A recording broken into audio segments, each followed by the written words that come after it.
between the pure sound and the emotion that he played with was really lovely. When he sat down to play, it was like 1,000 volts of electricity just going constantly, and he it was like a spark for the band.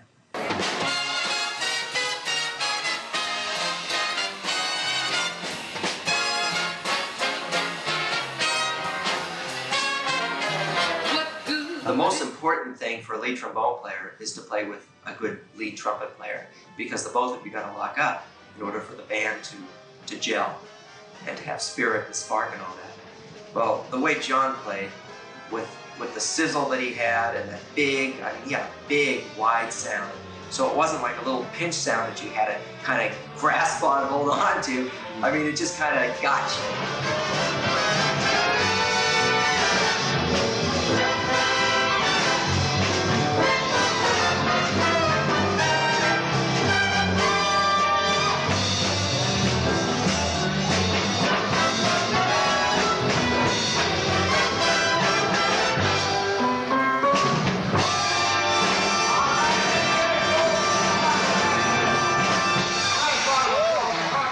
You just followed him. You followed the shit out of him, you know?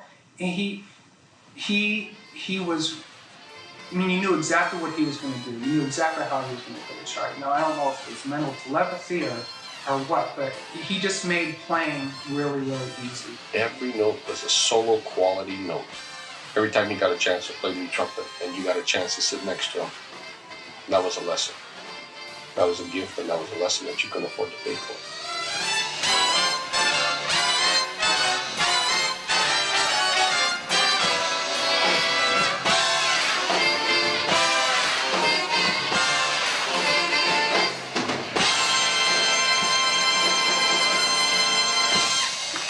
There was always direction to his playing. There was no question how he was going to phrase something. Even if you'd never played with him before, the first time he sat down, within a few notes, you knew all his signals.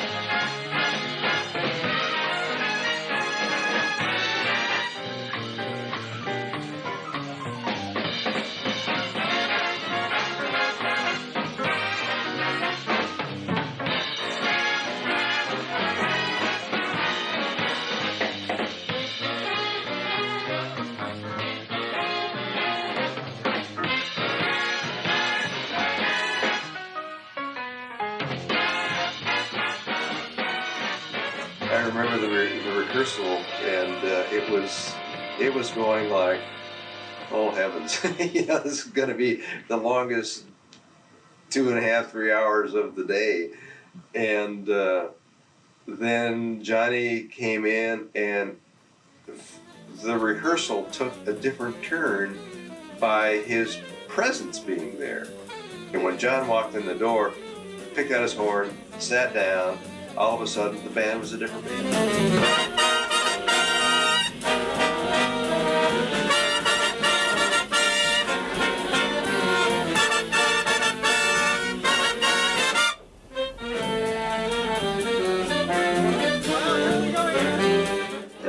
Things about John. He had this incredible time and swing feel, and John was obsessed with playing the right phrase.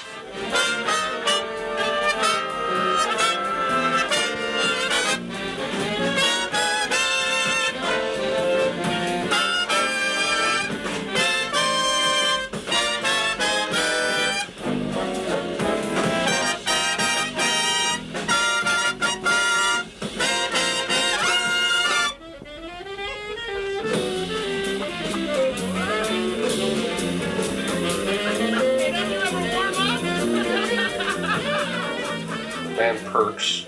Everybody perks. Just by being there, and his playing and his presence in being there. And he brings in his aura around him. I don't want to make it sound like he's, someone holy walks in the room and you see this glow. I don't want to make it sound like that, but his kindness wears off on you. Without looking behind you, you know who was behind you. You could tell just by the sound.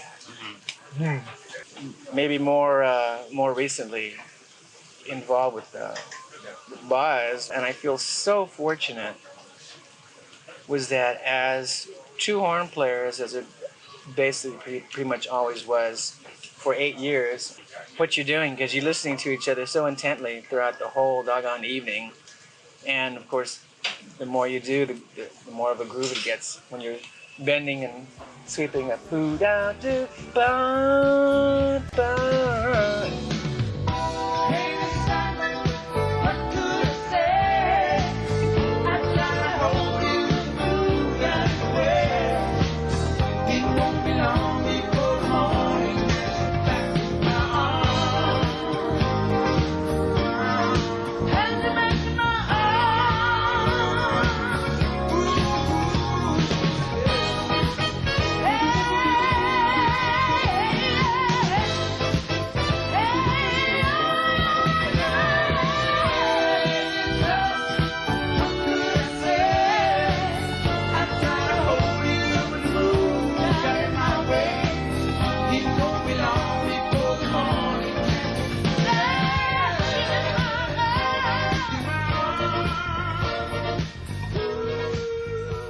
At the end of Running Blue, when he just take it up higher than anyone ever could, and then cap it with icing on top of that, you go like.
Just 42 when he passed away, and it turned out I'd known Johnny 28 years. Did his first recording in between his junior and senior year in high school that summer.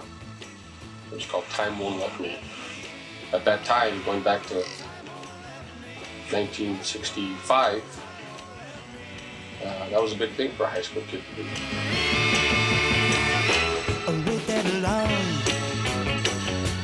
Let me wait that long.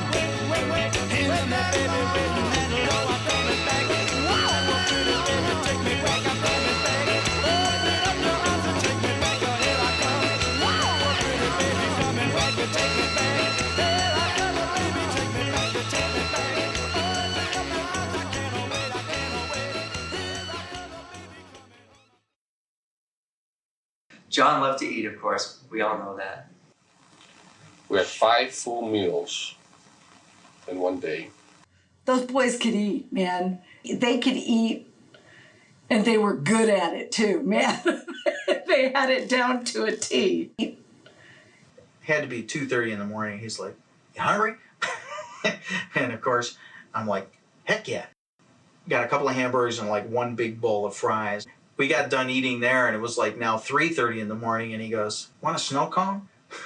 And I'm like, where at 3:30 in the morning in Los Angeles are you going to find snow cones? He goes, "No problem. I know a place." So we hop in the car and we go driving off into East LA over near Montebello. We pull up in front of this little hamburger 24-hour joint, and we walk in the door, and sure enough, there's a snow cone machine sitting there. We used to go to Hush Puppy out west of town and eat lots of catfish. So we flew to New Orleans. We were going to be there for a week. So we got there, and the first thing I did, of course, from a payphone, was to call John because I wanted to know places, to hear music. New Orleans, what are you doing in New Orleans? Well, look, he says, you got a pen and a paper? And I'm going, yeah, I figured I didn't even have to ask. And here he's telling me. And he says, okay, he says, write this down. He says, you got to go to Felix's. So I'm writing Felix's. He goes, best oyster bar. He says, have the oysters Rockefeller. I'm going, okay. And he goes, Ralph and Cuckoo's. And I'm writing, Ralph and Cuckoo's. Yeah, Ralph and Cuckoo's. He says, it's the best chicken gumbo you're ever going to have in your life. And he's giving me directions. So just go down the street, turn left, it's here, hours that they're open. And the whole bit, he's like a half dozen to a dozen places, giving me all these restaurants and what they specialize in, and go here for breakfast and here for coffee and here for drinks and the whole bit. And it's like, oh, that's great, And he goes, well, he says, I got to get going. And I said, well, John, is there anywhere that I might be able to go to hear music? And he goes, oh, he says, yeah, there's music all over the place. Just walk down Bourbon Street, man, you'll find something. Of course, John liked to eat. And this was a typical representation of John. We went to a big man's type of restaurant, and it was an experience that was pretty common with John, so he could get enough fuel to play. Well, we took lunch every once in a while, and we went around the corner to a little place here called the Adagio, and had wine and ate like gentlemen, and talked and had a really, really good time. We had this 4-hour cruise, and John was responsible for lunch. And so we're out of the harbor, it's well, let's eat. And, Show's over. We're gonna go head out. We're gonna get a little bite to eat. And we get the works: steak and eggs and potatoes and pancakes and waffles and fruit and you name it. And the next thing you know, we finish and they clear the table, calls the server back and says, all right, another round. And we had another round of every single thing I just told you about. We'd be landing somewhere on tour, and John goes, okay, in this town, there's this restaurant. Of course, So he'd be telling Boz on a plane, even before he landing, goes, okay, this is where we're going to go. I'm going to tell Craig and Boz. And Boz would say, okay, limos straight to the restaurant. Straight to this restaurant right now. We got to do it. I remember John saying more than once, a band that eats together plays together. Oh, we sure did. Certainly did.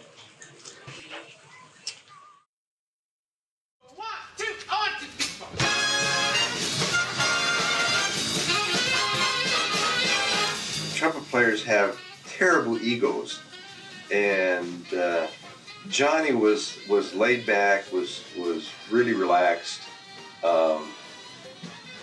and so you didn't know when you first met him. You probably was like, oh yeah, he probably plays okay, until he got the horn in his hand and he played. Then he was a different individual.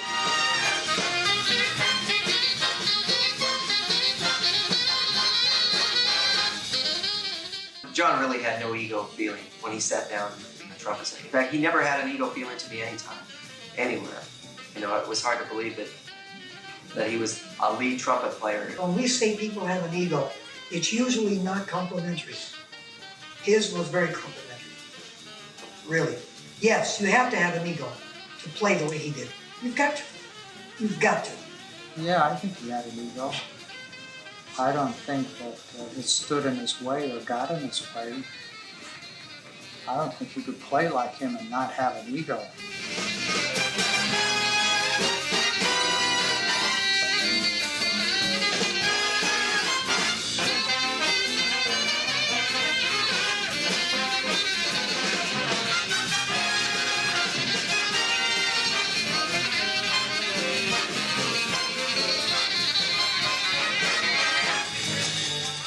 There are people that are very boisterous and loud and upfront. They lack an ego. If someone has a strong ego, doesn't need to talk about it. They demonstrate it when they play. Oh, he had a massive ego, but at that point, you know, I think he just made people follow him.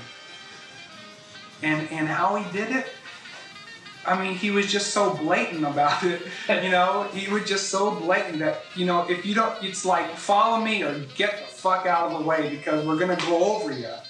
And I mean, I can hear him saying that, you know? I can hear him saying, you know, these people better get out of the way or they better jump on board because we're coming through.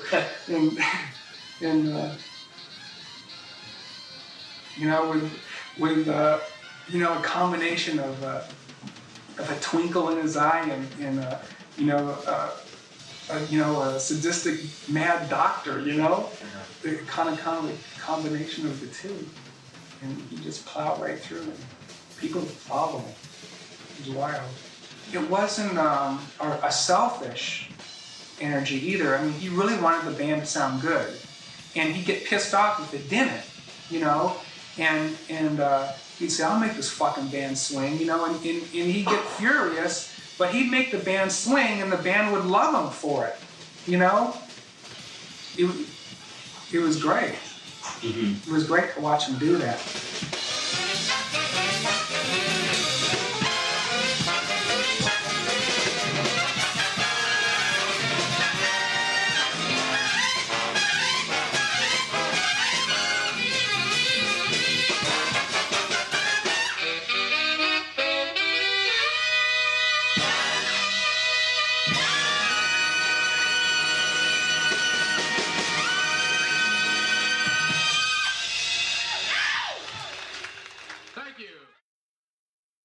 Lead players are fine, but you put any jazz in front of them, then they fold. And I can remember reading through with the LA Jazz Workshop Band a tune that was a jazz trumpet solo. And they gave it to Johnny, and I was playing, and I said, well, this is going to be interesting. The interesting part was that he played, you know, his improvisation chops were absolutely wonderful.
Wondered why he didn't make it sort of as a jazz player also, because he certainly had beautiful facility in his playing.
Remember seeing him do anything, whether it was a gig or rehearsal, that he didn't take seriously. Miss Libby Titus, fool that I am.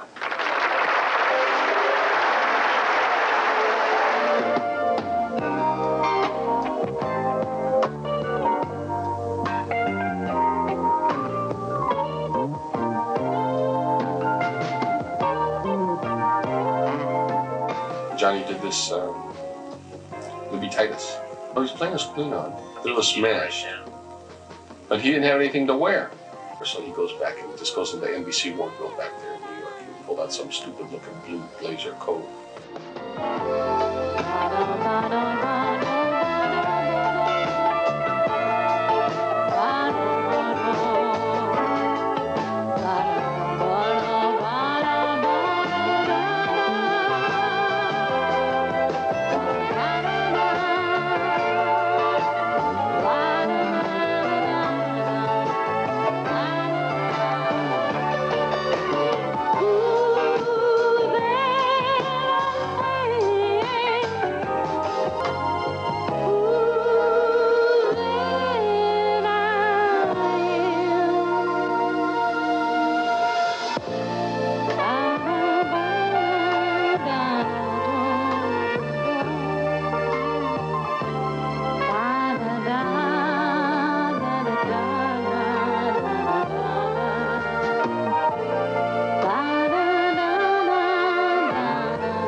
One of the best playing moments that I remember with him was when we were doing Circus Vargas, and we were just playing the dog act tunes.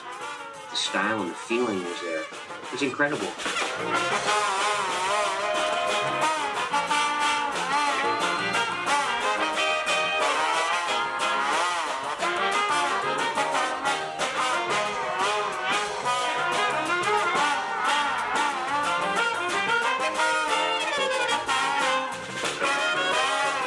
I went to hear him play the John Roll show, which he'd played a million times.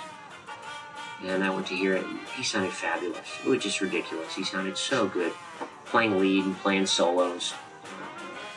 And I remember afterwards, I think we went out to eat or have a drink, or maybe just in passing, I said, John, man, I mean, we've played this show a million times. How can you make it sound so exciting? And he said, well, you know, one, it's your responsibility to the audience, because they're hearing it for the first time. They're not hearing it for the 100th time, they're hearing it for the first time. And he said the only way you can make it sound exciting to them is if you make it exciting to yourself. So I can't tell you how to do that, but you have to do that.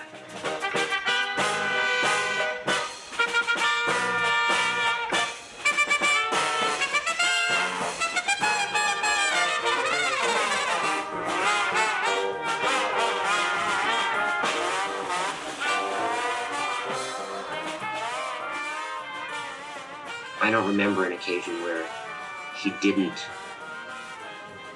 make what he was playing exciting.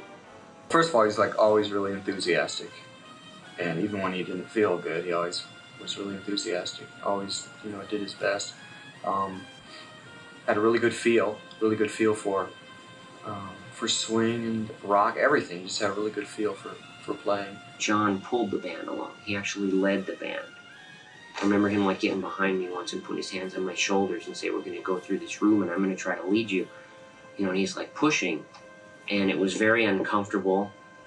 And I didn't know where we were going to turn next until he like pushed me and all of a sudden we were going that way. And then he said, now we're going to reverse. And he got in front and he like grabbed my arm. He said, I'm going to lead you through this room. And of course, before I had to turn, I knew it was like a gentle pull this way, a gentle pull that way, you know, in the whole bit. And he said, he says, how you have to lead a band.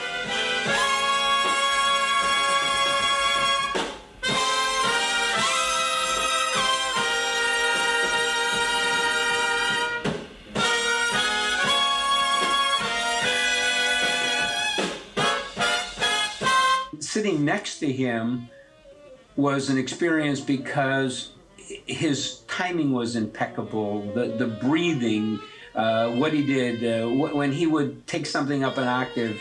He didn't just take it up an octave because he could. He took it up an octave because it sounded really good.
The one time that I remember the most was when we were playing Channel 1 Suite, and we got to one of the last chords, and John always played effortlessly, but this was amazing.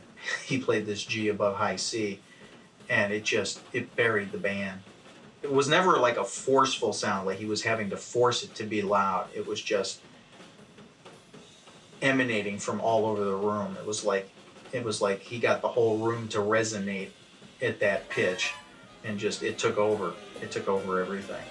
And his sound was a lot like that. It was literally on fire all the time.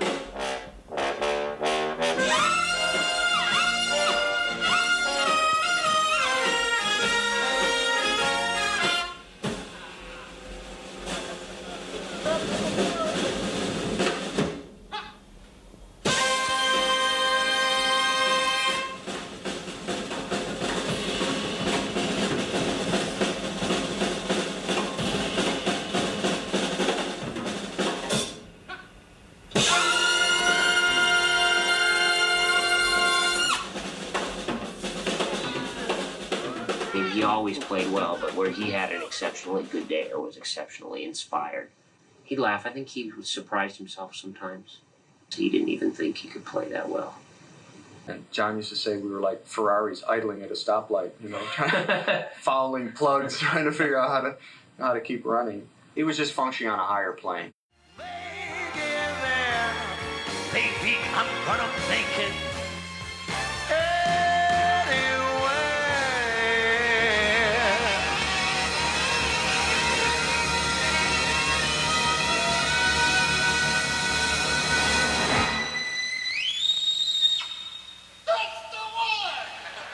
It's up to you, New York, New York. The solo we did with Wayne Newton on Birth of the Blues. That thing is amazing. That thing is amazing because if people realize, you see performances or you hear recordings, this thing was done live. It wasn't a special recording. It wasn't overdubbed. It was done live at the Aladdin Hotel. And he did it 2 shows a night, 6 and 7 nights a week. Done gave the bird to the blues. Play me some blues, Al. Do it, baby. Oh!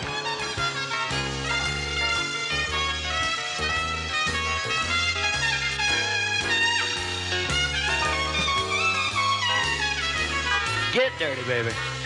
How long ago on lead trumpet? Join him, Johnny.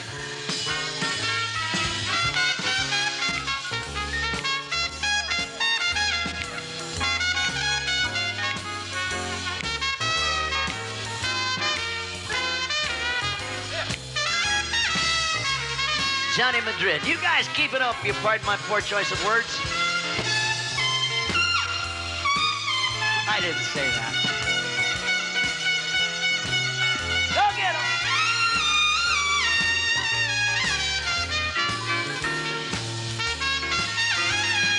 Yeah!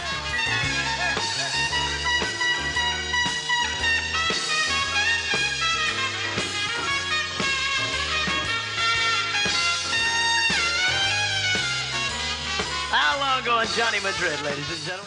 He sure didn't practice. I had no idea what he did. It was all like, ethereal kind of stuff, I think. I never seemed to have a real problem with his chops. If he could hear it, he could play it. Keep going, Al. You and Johnny do it. One more time.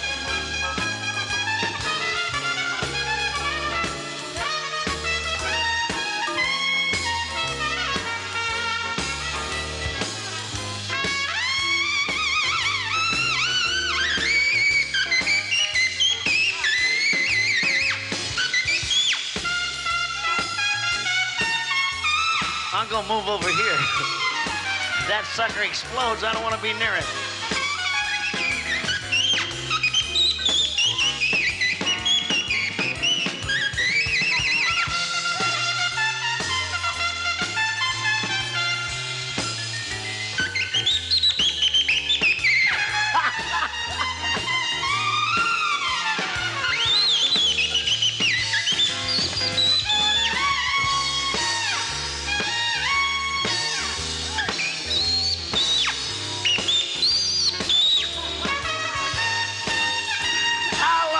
Johnny Madrid, two of the best in the world, ladies and gentlemen.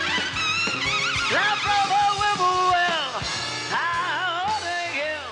Yes, there came a new... Here was a trumpet player who, not only off the bandstand, was just a great guy, but on the bandstand, he was a great guy. And his power and his influence reached far beyond the musical aspect of it. I think it showed us how you can be a gracious, wonderful human being and still be a great player.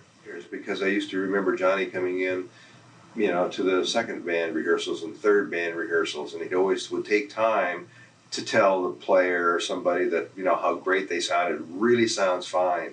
And I thought that was really neat, because and that encouragement would be enough from a great person like that to make those people work that much harder. He's done so much for these trumpet players up here.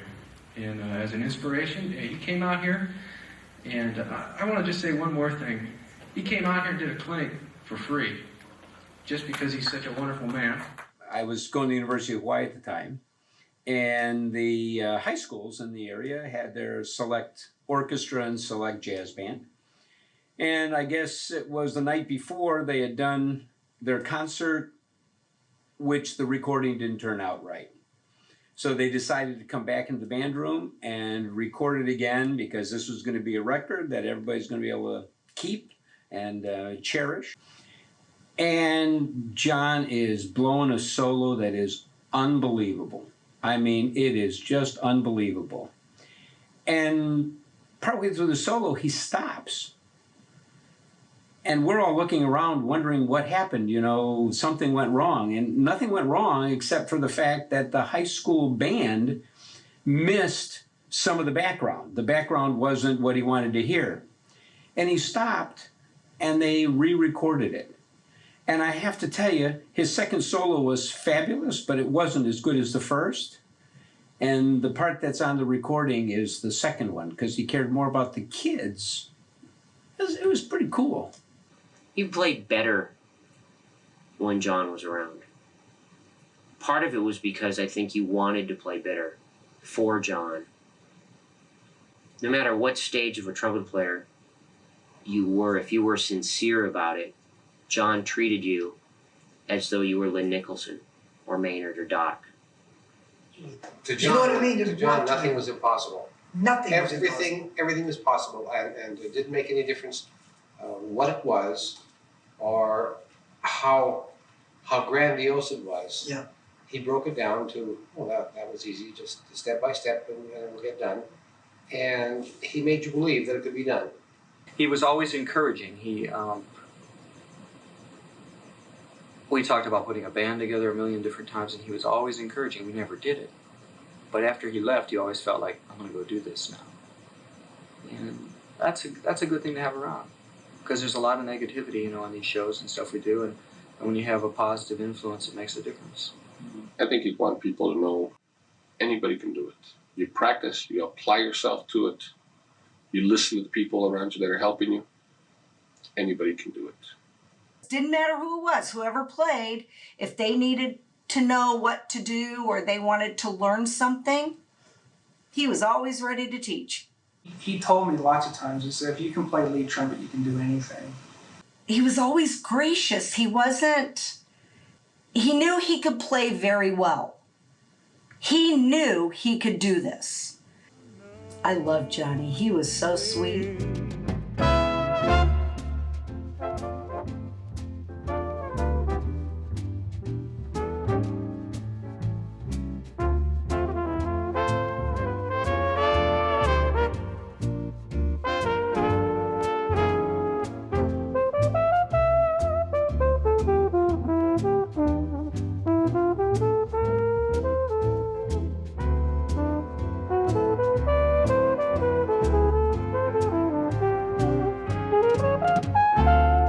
Beautiful, lyrical, very nice vibrato, and this nice style, and he was very easy to play with. I mean, with John, it was just a matter of the way he played, just the way he did it. There were no questions asked. Sonny, I love you. Sonny, I really do. When you put your arms around me, I feel you inside. Sonny, someday you're gonna be mine. Sonny, someday you're gonna be mine. Sonny, someday you're gonna be mine.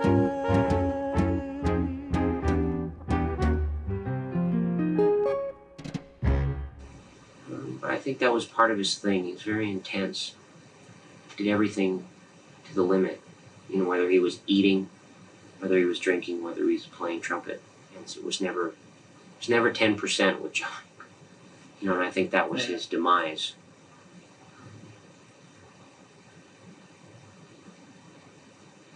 He burned his batteries out. When Johnny died, it was like a big hole. Horrible. I talked to him the day before he died.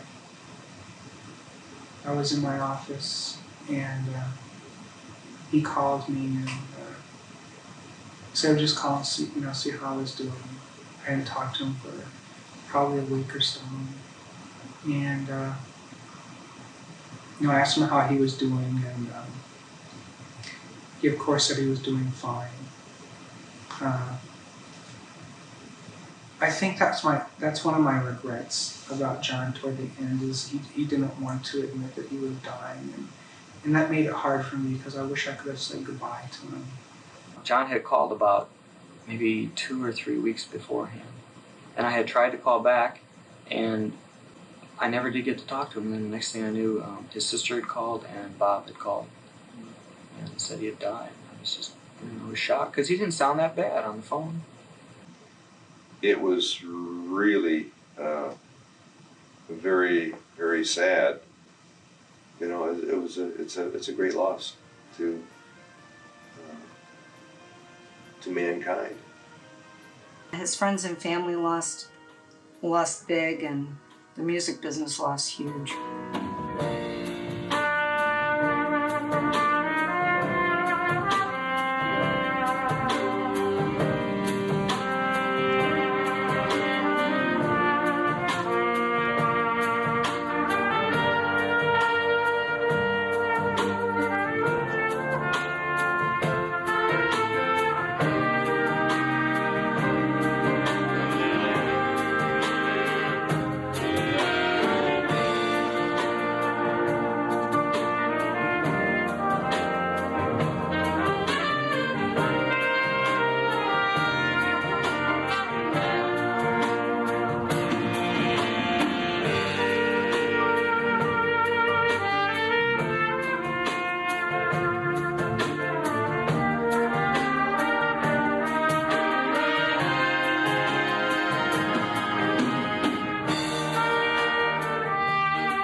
I don't know if it came easier for John or not, but he sure made it look like it was easy, you know? He sure made it sound like it was easy. I mean, to listen to him play, it really seemed effortless.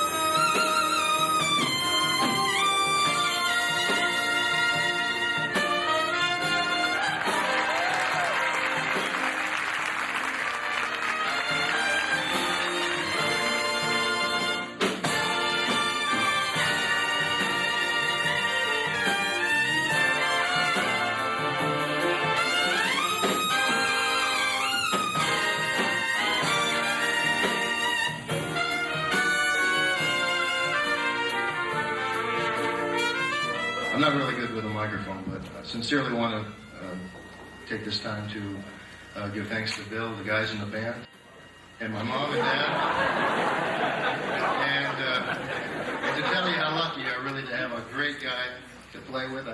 We've been playing for the last 11, 12 years, and he's the essence of enjoying music and loving music, and I just want to take this time just to say thanks, Bill. And,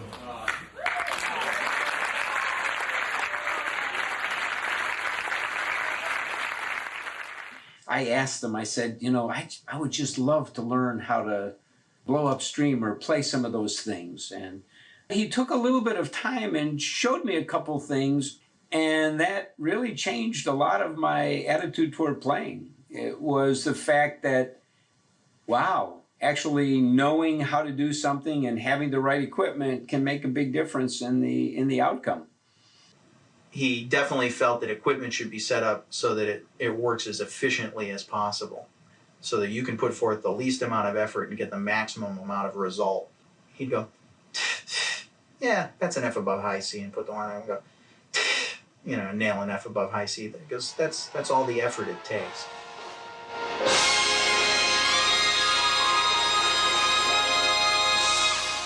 Being able to see him do that, then you could go, okay, it does exist, that it can be that easy, and it kind of changed my perception of especially the upper register of the horn, that indeed it can be easy. John was into efficiency, and as a result played medium to small equipment, horn-wise especially. He had a large bore bend that he used for a while. So it was from there that he went to his B6, his Schilke. He played, medium equipment for the rest of his time. I know on some of the upstream stuff he'd use his large bore. In the later years, he went from a shallow cup to more of a medium cup, because he got more into going into the mouthpiece with his chops rather than playing way back. I remember he made that change on a cruise that we did. And he basically stayed with more of a medium depth mouthpiece. John could play anything, and he sounded fabulous all the time. I think it was more comfort things for him than anything else, or just a change. I think in some ways he got bored. It was really easy for him. I think he worked hard at trumpet playing, but it was easy for him. I miss him as a person, someone who could come and visit for a short time, or miss him as one of the good people that comes and you work with. There's a lot of the other ones, too many. They don't practice enough, they don't take care of their equipment enough. There's too many of them. He was a real jewel when he came in. John was, and I believe rightly so, under the impression that you should play what works for you. I can remember playing different mouthpieces and with different sleeves and sing, there goes the cat, and sing, which worked, and making sure that the horn was matched to the players. So was he looking for different equipment all the time? I don't know so much all the time. I know he was interested in it, but he wasn't obsessed with it, I don't think. You know, when he found something that worked, he just played it.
He was very mischievous. He was a very mischievous person. Almost every Sunday we'd go someplace with Don Ho's band. Well, into a couple months, we were talking on the plane once. We happened to sit across the aisle from Don Ho on the plane, and he was asking us, you know, where you boys living and where you're from, and, you know, that kind of chit-chat. Don was a real nice guy. Don was a real nice guy. And we were telling him, you know, we're trying to relocate, and Gary Grant's helping us with work, and we appreciate him having us on his band and so forth. And he enjoyed it. Don Ho liked brass. He always did.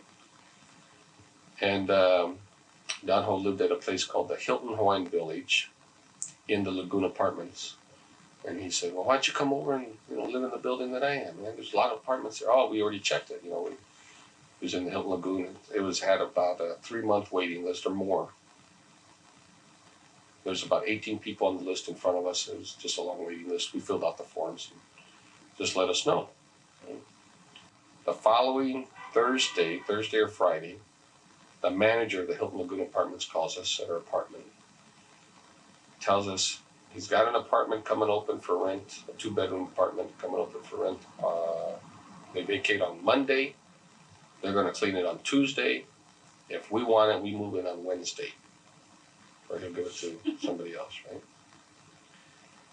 We had months to wait. We're 18th on the list, and here we are 4 days later after talking to Don Ho at the Goose apartment. So we did. You know, we packed up and said, we'll take it. And Wednesday, boy, we moved in there. You know, that was it. They're giving us that courtesy.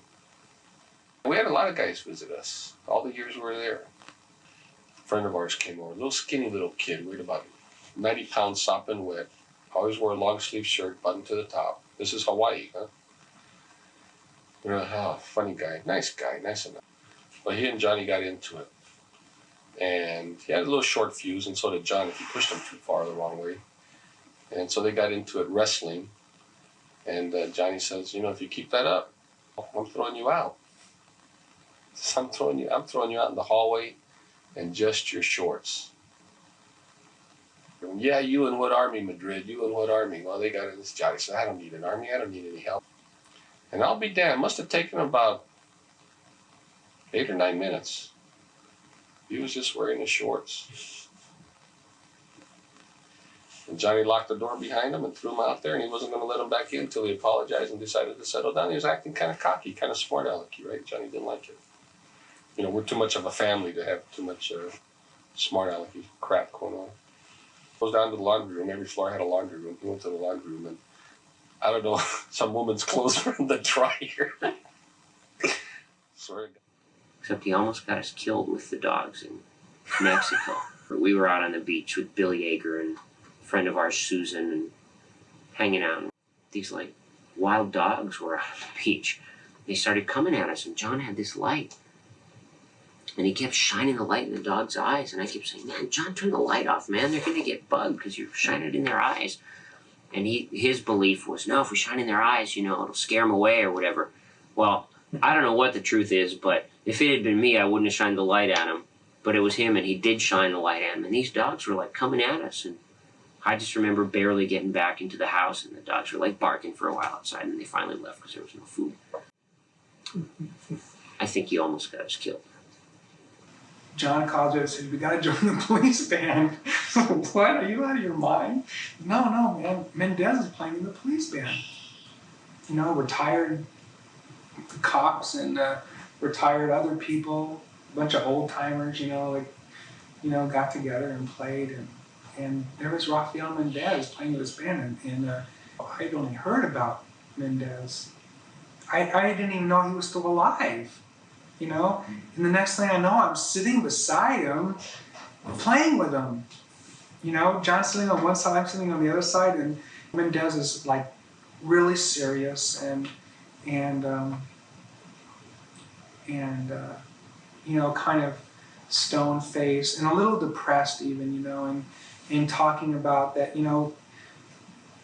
he's taking cortisone and it's really hard for him to breathe and he can't play so good anymore. And he's talking about, what he enjoys doing, and talking about going to different schools, elementary schools, and teaching kids and kind of coaching them along and seeing a spark in them and being able to be encouraging to them. And he looked at us and said, that's the only thing, working with these kids and playing, in these, little community bands, it's the only thing I have left. It's the only enjoyment I have left in life. That and a good shit. John and I, we just totally lost it. We couldn't play. He just completely sucked us in. Going back and forth between August and September, he was rehearsing with Bill Toll's band. And I think he had in his mind this was going to be his last recording session, for now anyway, because he didn't know he was going to be able to do that again.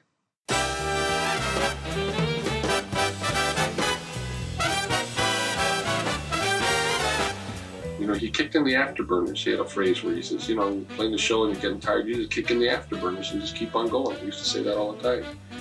And he just kicked them in 3 nights in a row. And they did a 9 to midnight recording session. He did an album in 3 nights. And he sounded every bit as good then as he did 10 years ago as he did on Stan Kenton's band.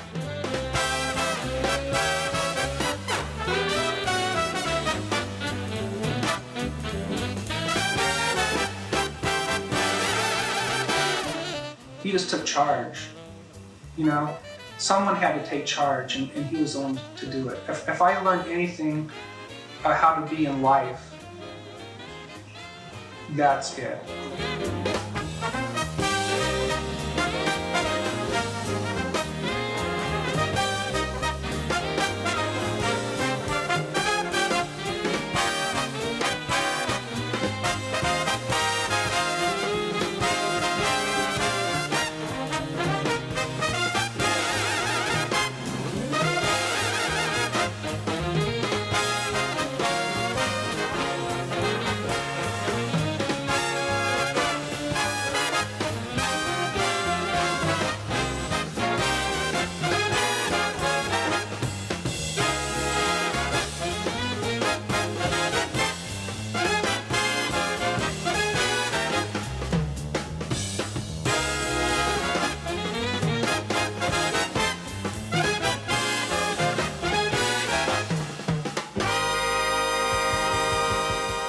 He lived and died the way that he wanted to. He really did it the way he wanted to. I think John would like to be remembered as a unique and unusual trumpet player.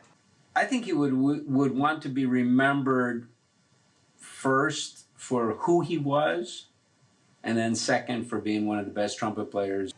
I think he'd want to be remembered in that line, the Gazzo, Bud, John. I think that's what he'd want to be remembered for. If not for his linguine with clam sauce. He'd just like to be remembered.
He was the greatest. There's nothing he would not do for you. I mean, he gave so much in his playing, and he always gave when you go out. He was always fighting him for the bill. You know how it is. Oh, I get it. I got it. Hey, I got it. You know, that's how he was. Anything you need, sure. Here you go. Without hesitation. I mean, it's truly from the heart. It's truly giving. You know, he wore his heart on his sleeve. You think of him, he puts a smile on your face.